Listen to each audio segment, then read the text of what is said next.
Okay, നമ്മളിവിടെ നിന്ന് പരിചയപ്പെടാൻ പോകുന്ന ഒരു 34 സീറ്റ് ഐഷർ ബസ്സാണ്. ഇപ്പോൾ ഓൾറെഡി ഇതിന്റെ വർക്ക് ഏകദേശം കംപ്ലീറ്റ് ആയി ഫൈനൽ സ്റ്റേജിലാണ് നടന്നുകൊണ്ടിരിക്കുന്നത്. ഇപ്പോൾ ഇതിൽ നമ്മൾ ഇതിന്റെ ഫയർ സിസ്റ്റത്തിന്റെ ഇൻസ്റ്റലേഷൻ ആണ് പരിചയപ്പെടാൻ പോകുന്നത്.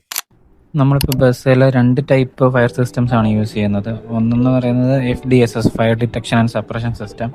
അത് നമ്മൾ ടൈപ്പ് 2 വണ്ടികളിൽ യൂസ് ചെയ്യുന്നതാണ്.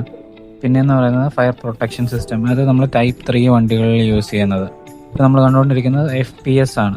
ഇപ്പോൾ FPSൻ്റെ തന്നെ 2 പാർട്ട് വരുന്നുണ്ട്. അതായത് ഒന്ന് എൻജിൻ ബേയിൽ കൺട്രോൾ ചെയ്യുന്നത്, അതായത് അതിൽ ഹീറ്റ് സെൻസേഴ്സിൽ ലീനിയർ ആയിട്ടുള്ളത് എൻജിൻ ബേയിൽ ഫിക്സ് ചെയ്തിട്ട് ഒരു പർട്ടിക്കുലർ ടെമ്പറേച്ചറിന് മുകളിലാകുമ്പോഴത്തേക്ക് അലാറം അടിക്കും. അത് കഴിഞ്ഞ് അതിൽ തന്നെ വെച്ചേക്കുന്ന ഡ്രൈ ഫോം ആയിട്ടുള്ള ഫയർ എക്സ്റ്റിങ്വിഷേഴ്സ് ഉണ്ട്. അപ്പോൾ അതിൽ നിന്നുള്ള ഡ്രൈ ഫോം പമ്പ് ചെയ്തിട്ട് എൻജിനിൽ എന്തെങ്കിലും ഫയർ ഉണ്ടാവുകയാണെങ്കിൽ സപ്രസ് ചെയ്യുന്നത്.